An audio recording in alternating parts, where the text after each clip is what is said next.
Welcome to Sex Ed for Adults. I am Jessica Ross, a certified sex therapist and clinical trauma specialist. Here on Sex Ed for Adults, we focus on the intersection of sex and everything else. Today, we are at the intersection of sex and relationships. A person's sexual health, as stated by WHO, the World Health Organization, is not just the absence of disease, dysfunction, or infirmity. It is the state of physical, emotional, mental, and social well-being in relation to sexuality. This emphasizes that sexuality is an integral part of life. Sexual difficulties have historically been associated with poor physiological health, emotional and/or psychological well-being, and relationship distress. Today, we are at the intersection of sex and relationships. Today, I am joined by LaTrease Nwosu, the relationship specialist.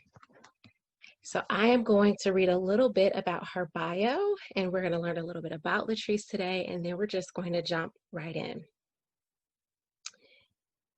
Maya Angelou once wrote that love recognizes no barriers. However, healthy love does recognize boundaries. For me, helping others creates healthy love relationships with themselves and others has been my life's mission. For the past 11 years, I have focused on helping my clients repair broken relationships. I'm a strong believer that we all thrive when our relationships are healthy. After earning my undergraduate degree in psychology at Wayne State University, I went on to earn a Master's of Arts in Couple and Family Therapy from the University of Colorado, Denver. I then founded my relationship consulting agency, Connecting to Love, to help people build lasting connections. I am committed to helping others change heartache and confusion into peace and clarity. Through the development of my proprietary workbook, Exploring a Deeper Me, and relationship consulting sessions that are available online, I help clients discover healthy relationships through self-love and self-awareness. I have always wanted to see other people be happy and emotionally healthy.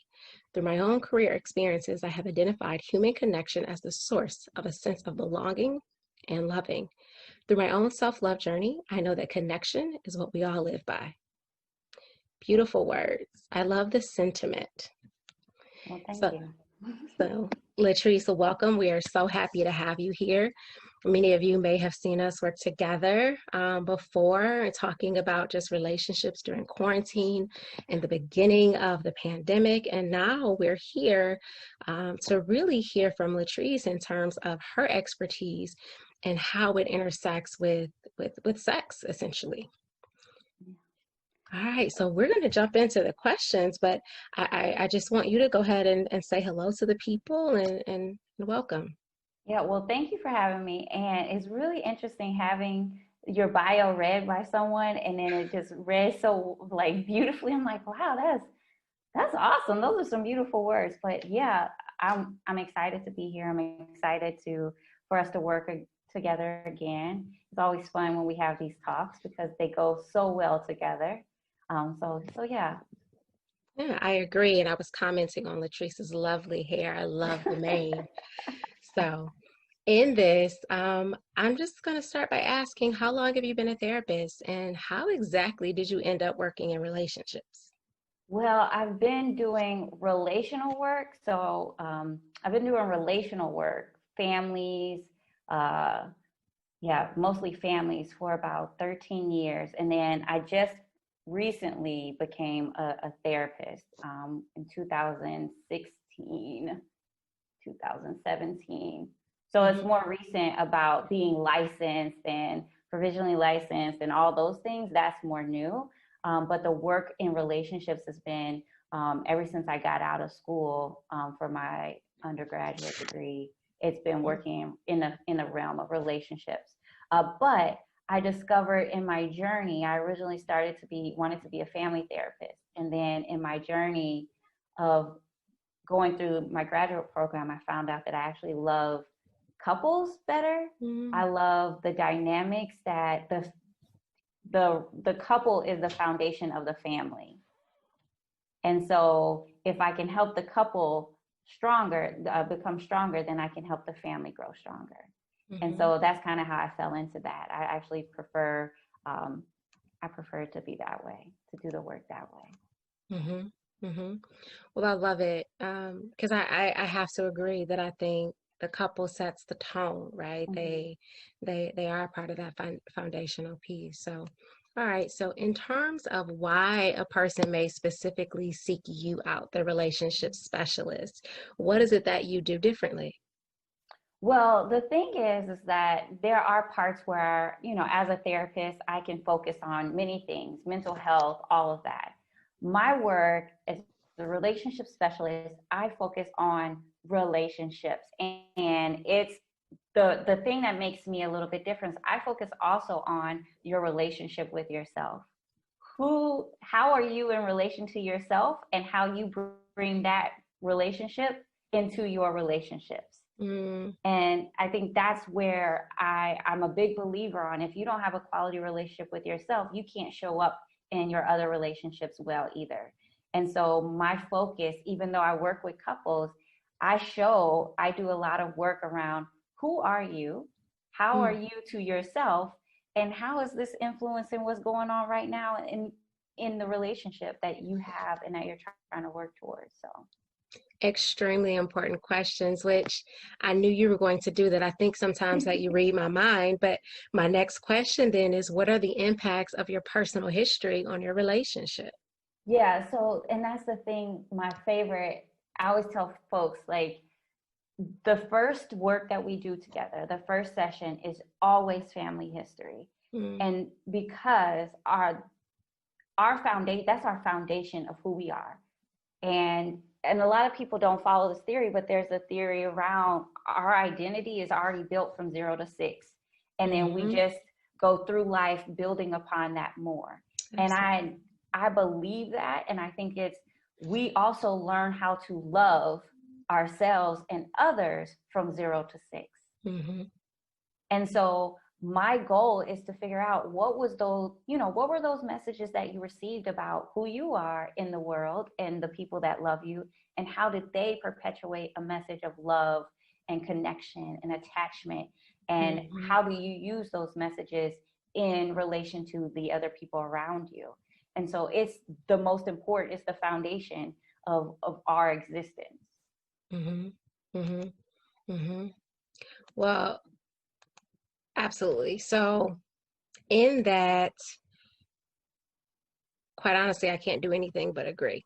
And that's simply because I do believe that at those core foundational spaces is where that's where we really decide and learn everything, like you said. So I'm going to jump ahead to one of my questions because I think it's important to ask here. Mm-hmm. Um, and part of that is how might a person build a healthy relationship with themselves? Mm-hmm. So it's with the work that I do, it's not a long journey, but it's a journey. And it's a forever going journey because one, you have to look at the relationship that you have. Where are you in that? What's the foundation in that? And Mm-hmm. so you're doing exploration on what that actually looks like. And then you're building self-awareness. Who am I? What am I bringing to this space? How do I behave in these spaces? How do I connect? So you're building the self-awareness. And then Mm-hmm. once you build the self-awareness, then you could build upon self-worth, self-love, self-acceptance. And those are like that's the foundation of, in my opinion, and professional and personal opinion, is that that's the foundation of having a healthy relationship with yourself. Mm-hmm. And then once you understand those, then you can transition that into other relationships. Mm-hmm. Mm-hmm.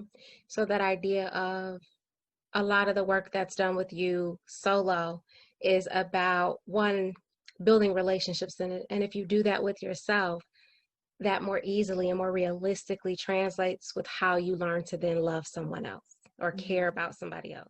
Right. Because you know what it looks like, you know what it feels like. You also know how to value personal existence.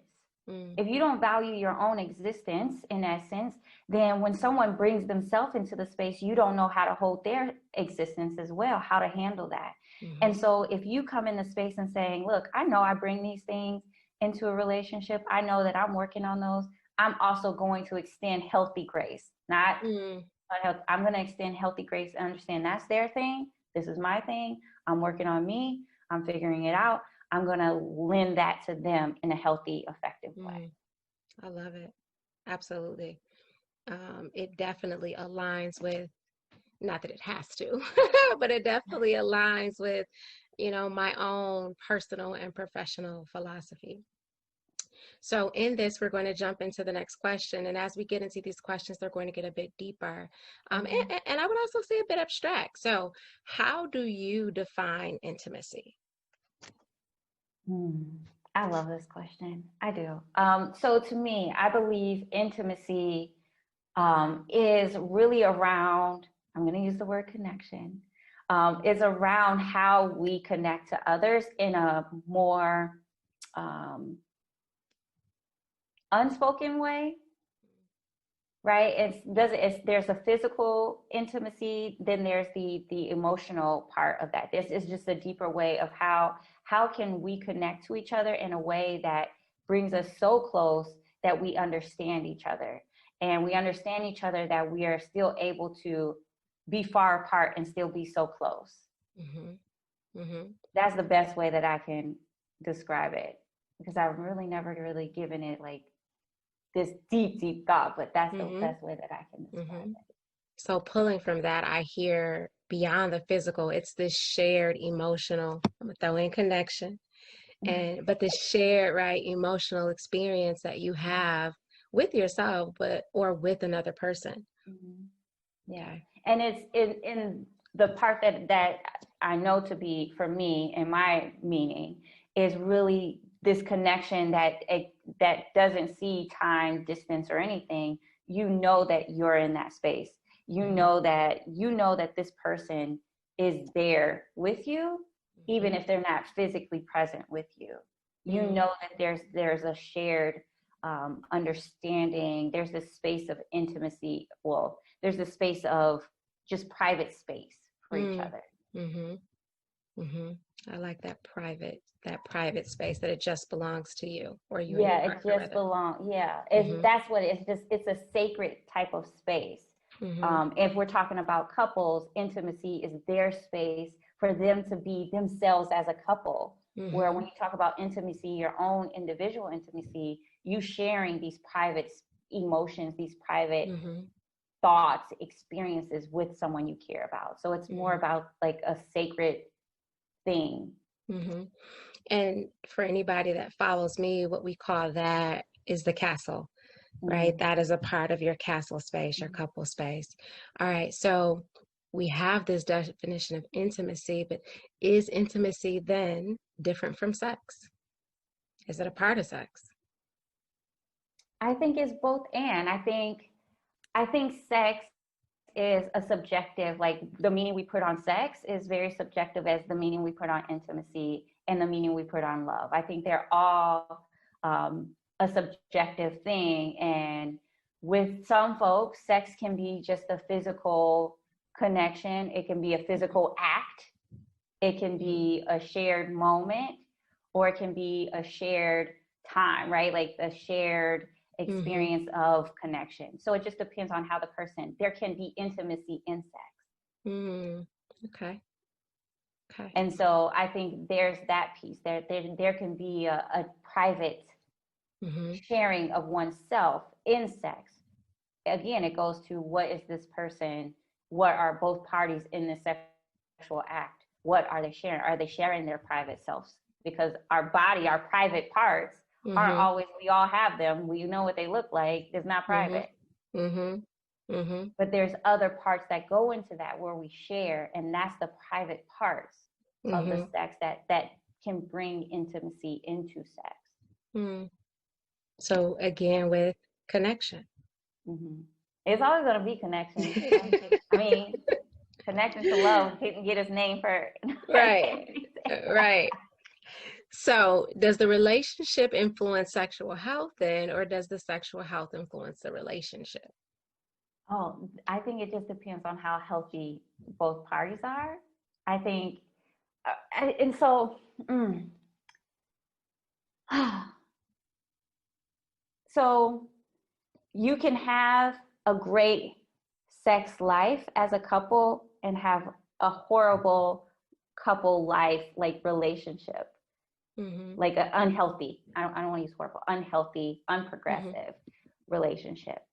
Or you can have a super healthy relationship and not have a strong, healthy sex life. Mm-hmm.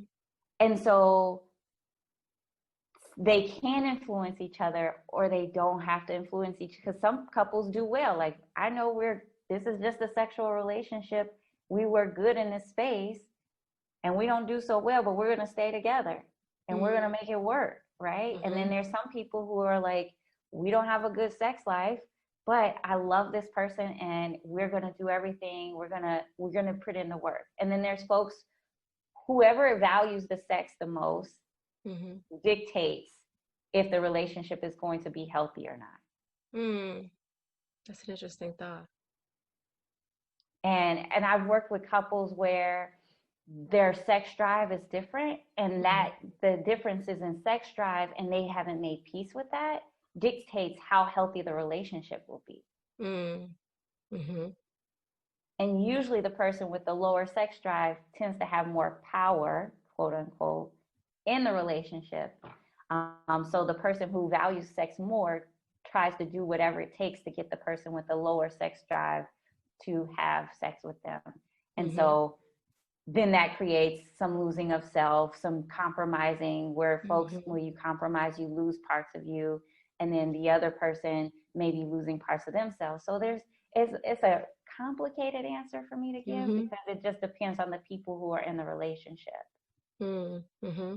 But I think it was a fair enough and a clear enough answer to give that it's complicated and it depends, and each situation can present us differently, and they can influence each other or they cannot intersect at all. And I think most often somehow they do, because part of what you're saying is even if we don't talk about it, this part's okay, we may just unknowingly experience another part, or I won't say unknowingly, but not acknowledge that Mm-hmm. we might be experiencing something else. So both and maybe Yeah. neither in some situations. Right. It just, again, it goes with, because we're dealing with humans. And Mm-hmm. we know, you and I both know, that humans are not black and white. They're actually very, very gray. Mm-hmm. Absolutely. No matter how black and white they think they are. It's very gray. And so we have to, and that's the thing, like, I have my opinions, but what I've learned is that my opinion actually isn't fact or anything. It's, the fact is that humans value different things, and it reflects different in the relationship. And Mm-hmm. so as much as I would say yes to both, it's yes and sometimes neither. Mm-hmm. Okay. All right. So in terms of what you see the most when a relationship has broken down, what typically shows up to a session with you? It's like starts in levels. It always starts out as poor communication. Mm-hmm. And then I'm like, okay, I'll hold that. I understand that. But there's a deeper space. And it's usually, what I found is just a difference in execution of values. And what I mean by that is we all have values, and we may say, like, yeah, I value honesty. I value, these are just different, the values that Mm-hmm. we have. What I've learned, though, is that they are executed differently, and they have different meaning per person. Mm-hmm. And so if you and I may value honesty too, like, right, like, yeah, I value honesty. Everybody does. Mm-hmm. But what does it look like Mm-hmm. to be honest? How do we perpetuate that behavior of valuing honesty? And then what does it look like when someone is not honest? Like, what are they doing? And this is the question, what does that mean to you when they don't value honesty? Mm-hmm. Mm-hmm. And I'm using honesty as a question, but it really goes back down to couples thinking that they have the same values, but one, we don't talk about our values in an explicit Yeah. way. And then two is that coming to find out that if they do have the same values, it's not behaved in the same way. And so their interpretation of the other person's behavior becomes a personal attack. Mm-hmm. Mm-hmm. So there's that. And then there's also the not understanding relationship dynamics. So Well, there's so that much part. unspoken. Yeah, a lot of what you're alluding to is that there's just so much unspoken between couples that we think we know everything about a person. It's been 5 years, it's been 6 months, whatever that timeline is, Mm-hmm. right? So I can definitely appreciate that space of saying there's the facts and the story, right? The fact is that we both value honesty, but the story is that we tell ourselves a very different story about what honesty then looks like. Mm-hmm. And I think you Yeah. laid that out very eloquently. Okay. So then when it comes to some things that you would call your key factors in terms of relationship health that you would emphasize, what would those be? The one of the most important is self-love. I think that like that is the bottom line. Mm, How you love yourself will then pour out into how you teach and show others and how to love you and then how you accept love. mm, And so it's important to have a strong, healthy self-love. And that factor then pours into it teaches you your values, how to speak up for that. So how to have realistic expectations and standards, how to defend, protect, and honor your boundaries around that, around expectations, standards, meanings, values. mhm, And then it also strengthens your ability to be vulnerable. And you cannot have a relationship, and vulnerability is needed to be intimate. And mm, so if you cannot be vulnerable, if you don't have the self-love, you don't have the your vulnerability, then your ability to be vulnerable even weakens as well. And mm, so I think those are the factors of, self-love, healthy expectations, realistic expectations, um, healthy and effective boundaries, and then the most important is a vulnerability, healthy vulnerability. mm.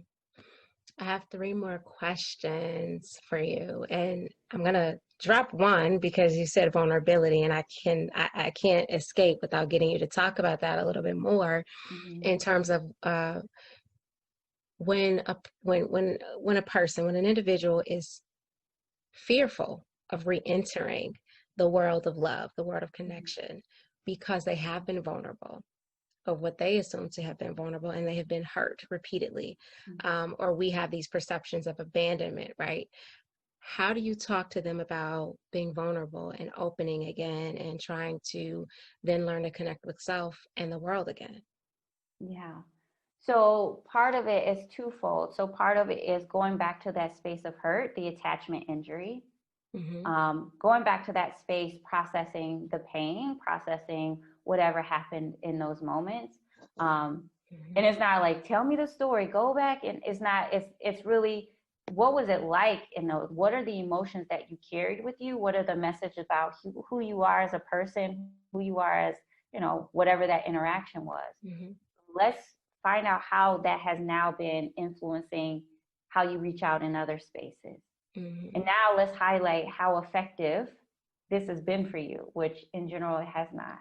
So there's that part. And then the other part is I tell all of my clients this vulnerability is um, one, you have to look at your relationship with vulnerability. What does that look like, and how has that been a factor in your life before this injury that happened, this attachment injury? The other part is understanding vulnerability is really not about opening yourself up to a negative experience, the possibility of a negative experience. It's opening yourself up to an experience Mm-hmm. and understanding all of the outcomes that may happen and saying, you know what, there's this negative thing that may happen, but what is this lesson or what can I take from that that actually will help benefit me? Mm-hmm. So person's newly dating and they are like, you know what, I really like this person, but I don't know how I can tell this person this. And so vulnerability in my realm, or how I help folks, is saying, okay, look at this way. You tell this person, you become vulnerable, you tell this person, you open up, and you two move on forward and build something. The Mm-hmm. other part is you tell this person and they reject you. And I Mm-hmm. say, well, let's look at it this way. if they reject you, it's not really a message of rejection. It's really saying that they're not for you. Mm-hmm. They've told you this message that they're not for you. So you're taking on and saying, you know, although I did like this person, I see this isn't a good fit. Mm-hmm. So it's really reframing this negative experience, and not to be one of positivity, but to be one of a lesson and how it benefited you. Mm-hmm. And so that one, it strengthens people's ability to not be so fearful of openness, Mm. but two, to realize that all these experiences, although they may feel bad, they actually benefit you in the long run. Mm-hmm. If that's making sense. No, it is. Absolutely, it is. The piece that stands out to me is that we're not trying to turn things into positive experiences. I think people tell me so often, well, I know you're a therapist and you're positive. No, no, No. no, that's not true at all. But it's that idea of, no, we have experiences and we need to acknowledge them. And sometimes we can't personalize them because they weren't about us. They had that other person had a different need, and sucks for us. But now we have to figure out, what do we do with that information, right? How do we apply it? I love it. Okay. Our last two questions. Now there's tons of national months, but I'm only going to address two right now. So one of the first, it's Domestic Violence Month. You work with couples, you work in partnerships, and domestic violence itself, we think of physical abuse, but that idea is that sometimes it just shows up in different kinds of relationship distress. So, this is more of an open-ended statement, but what would you say, because you work in relationships, how would you address or talk about, or what would you share in terms of domestic violence? Yeah, so there's this space where, and I've had to, it's a very difficult space because it's touchy, because you want to think of safety and you want to think of honesty, right? And then part of this is taking away my personal opinion about that, my biases around that, and understanding the notion of safety. And I tell my clients this: when I sense a physical safety, like you not being physically safe, a partner not being physically safe, and then also a partner not being emotionally safe, there's a space where I have to kind of, I'm not going to call it out in an unsafe way, but I am going to bring it up.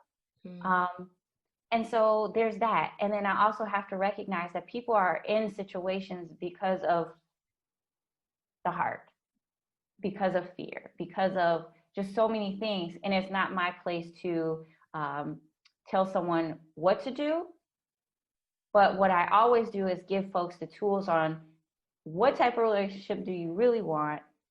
How can you get there, and highlight how certain behaviors aren't getting them there. And then there's the other part where I sense a sense of just not the sense of this not danger, the sense of danger, just going and saying, you know what, here are some resources, and when you are moved and when you are ready to take yourself out of this space, then here is the resources to help you and provide you with that, because we all have our own reasons. I will also say is that I typically don't work with domestic violence in relationship consulting. I would do that in therapy when I do therapy, but I also find folks who specialize in that, because that is very important to work with someone who specializes in something so serious. So there's that. I want to make sure folks understand that too, is that it's really important because it's intense. It's not safe. There's some other serious factors that play in that. So I agree.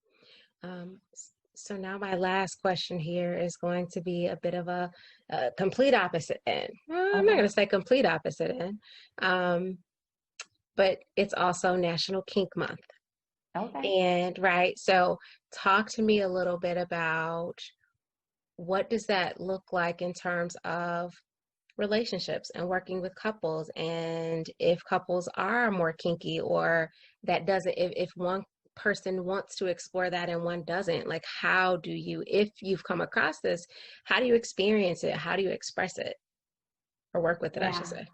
You know, the interesting thing is I don't really get much of like the sex stuff that comes. I mean, I do sometimes, but not a lot. Mm-hmm. But if kinky stuff came in, that would be fun. That would. But I have realized that it does go back down to values, perception, and the ability to express yourself clearly. Mm. And going back to where one person may want to try, maybe a little bit more adventurous in sex, where another partner is just like, that doesn't sound like something I'm into. I Mm-hmm. generally don't tell folks, if you don't feel comfortable, you don't feel comfortable. Like, that's not. Now, if you have your opinions about it, or if it's just like you have like a worry or something, Mm-hmm. then, having the conversations around exploration is important.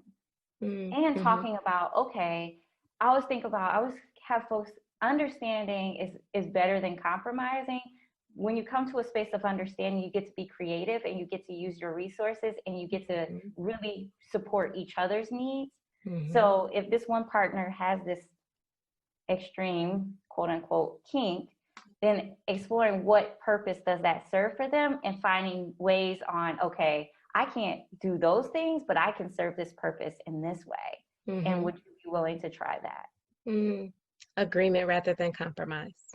Yes, and understanding. And I also think that sometimes we have to get out of traditional mindsets of what sex is supposed to look like, Mm-hmm. because at the end of the day, if we sexual exploration is another form of intimacy. Mm-hmm. And Mm-hmm. so, hey, we tried this thing together. I didn't like it. I loved it. Like, it brings those types of Yeah. closeness, those Mm-hmm. experiences of closeness. So having those conversations when they don't match, or if there's a secret of experiences, being willing to share those things. And also, this is what folks don't realize, is when your partner comes to you with something that you may not be familiar or comfortable with, not shutting them down, but listening. Mm-hmm. Because I think that's another part that a lot of therapists don't talk about, is the holding space for that, right? Like, we Mm-hmm. always talk about, well, hey, your partner comes, you should share these things, but what about, there's sometimes, what about, how do we teach folks to listen and honor? It takes a lot of vulnerability for a partner to say, hey, I really want to try this thing, and it Mm-hmm. sounds weird, but I want to try it, and not rejecting or judging, Yeah. or how to really hold that. Because in that, the way that you hold someone's uh, secret Mm-hmm. or special experience or whatever request also creates connection, and it makes it deeper, and saying, wow, I came to them, they held it, and they Yeah. didn't judge me. I'm really excited about trying this now. Mm-hmm. So, Creates that opportunity for growth. Okay. mhm. Awesome. So we've reached the end of our questions. What would you say as a final wrap? What would be your overall message to the people watching about relationships and sex? Yeah.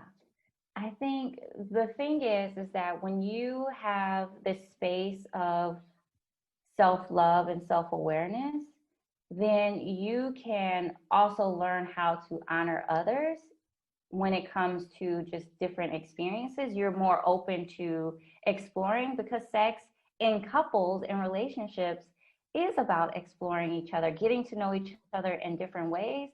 Not all the time. Sometimes it's just a natural need that needs to be Right. fixed, right? But there are other moments where it can build connection, and it can build a stronger foundation for your relationship, and learning how to balance the two, Mm-hmm. of it just being a natural thing that you need, and Yeah. this being a natural need for your relationship and Mm-hmm. bonding. Mm. So, yeah. Awesome. So, LaTrease, how can people find you? So you can go to my website, www.connectingthe2love.com. You can go on my Instagram page, which is connecting2love, Facebook, Connecting to Love, Twitter, Connecting to Love. It's very easy for folks. It's all the same. So, yeah, you can find me that way. All right, LaTrease. Last question. Is sex healthy? Very healthy. All right, folks, you heard it from the relationship specialist herself. Sex is healthy. And thank you all for joining us at the intersection of sex and relationship, and we'll see you next time.